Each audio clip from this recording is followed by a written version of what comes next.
Hey y'all, welcome back to Poplar Creek Farm.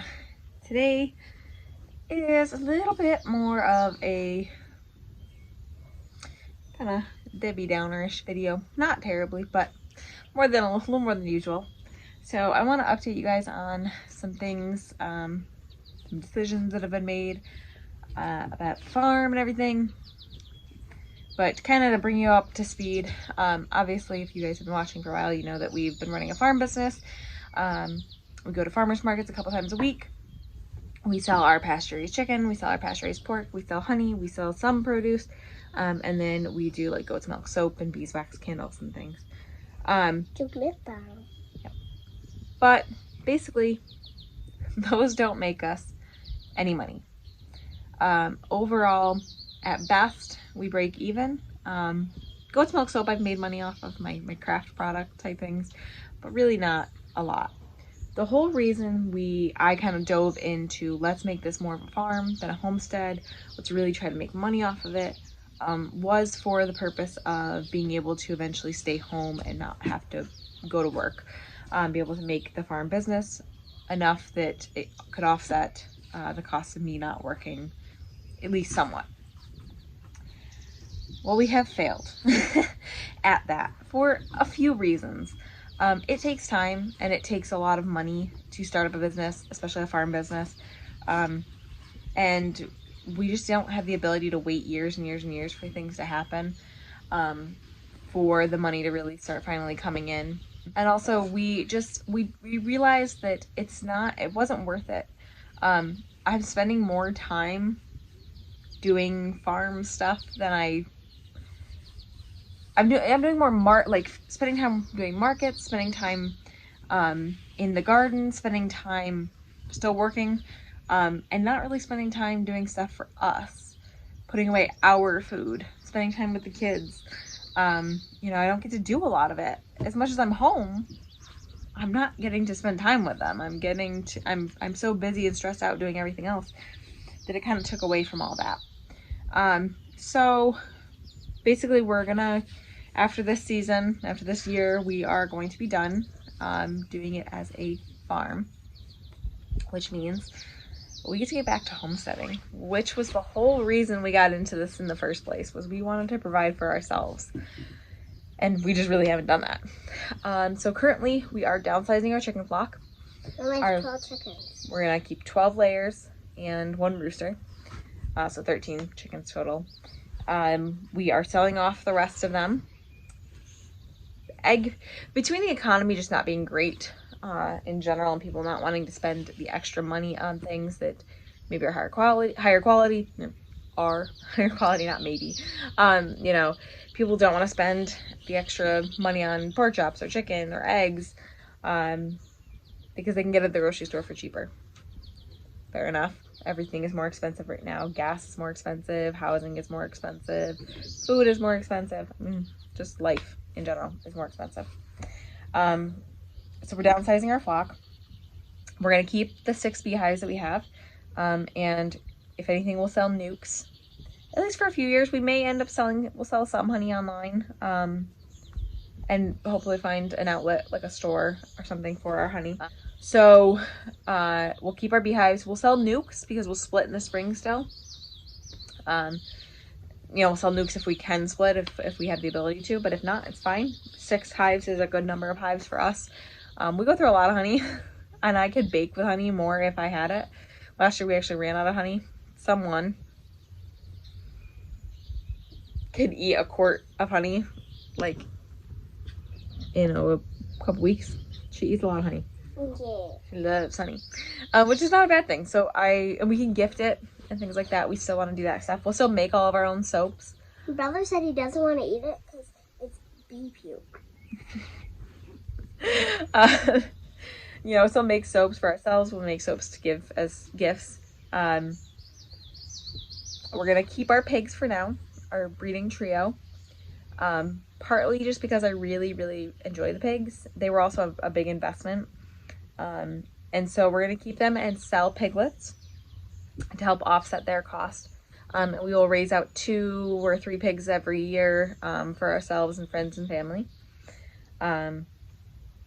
we could eat 2 pigs a year, probably 1 to 2, ourselves. So we'll raise out what we need and get rid of the rest. And if that doesn't work, then we will part with the pigs. Financially, this has to be a decision that, you know, these decisions have to be with the mindset of, is this benefiting us financially?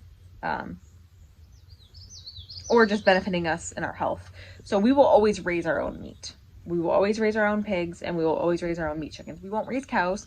We still don't necessarily want to raise cows for meat. We have sources locally. We have a friend. Our neighbor down the road raises steers every 2 years or every other year. They raise steers. We have a friend who has a beef farm.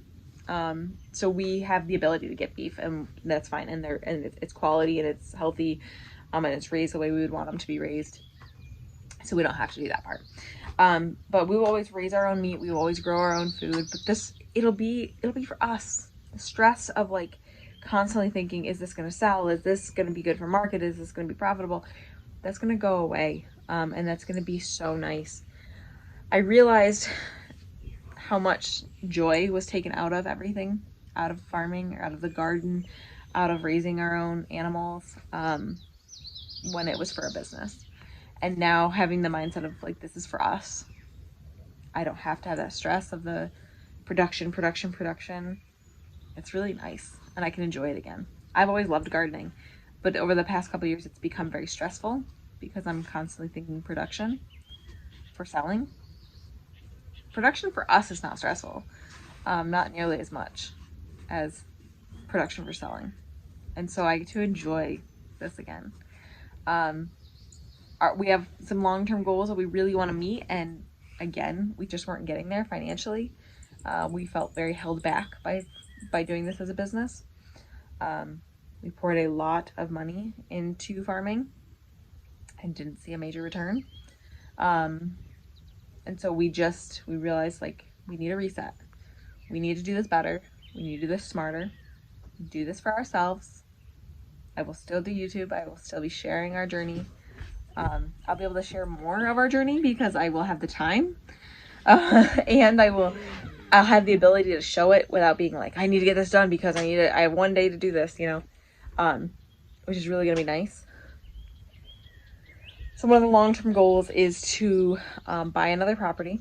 We have this almost 14 acres, which is great for me and for what I want to do for farming. But my husband hunts. He has my parents' land to hunt, but my brother also hunts it, and it's not a massive property to be able to hunt. So eventually we want to have another property. That's partly for him to hunt, but also for us to eventually move on to. In like, I don't want to say retirement, because it's not really retirement. It's actually more just when the kids are moved out of our house. We have a decent sized house here, and we don't need this big of a house when our kids are out of the house. We want to move onto a more wooded property. It'll have space still. We plan to clear space, depending on the property. Obviously, there could be clearing already, but have a space where I can still garden massively, have fruit tree production, have berry production, all those things. So be able to raise livestock for ourselves, but have my husband be able to hunt more, and to just be a more sustainable property. Have a very small cabin in the woods, be able to have it run primarily by solar. We may still tie into the grid, but it would be all of our power that we use ourselves will be by solar. Just be more sustainable and have it be something that is more our speed, what we want long term.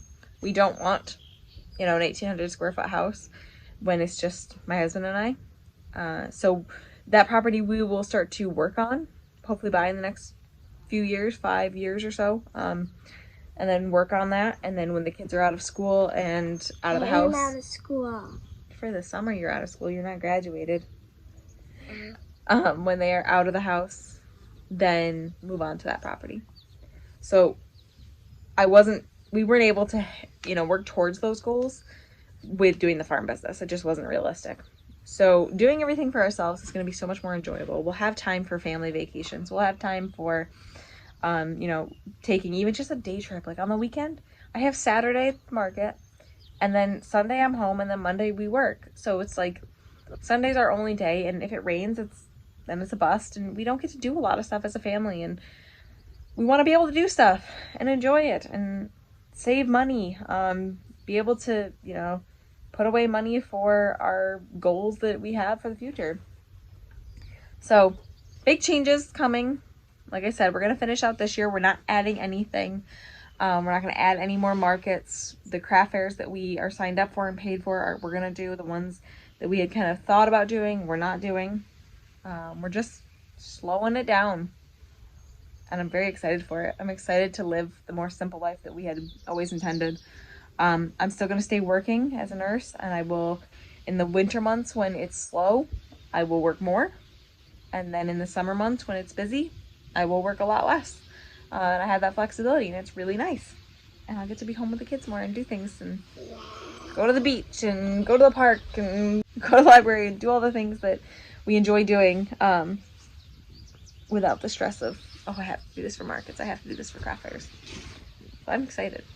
I'm excited for the slowdown, and it's a big decision. It was a big decision, and it was really hard at first. I really felt like a failure at first. But I don't know. I feel very excited and very optimistic for the future. So thank you guys so much for hanging out with us today. Remember, we're growing today for a better tomorrow. Please like and subscribe and join me on the next one.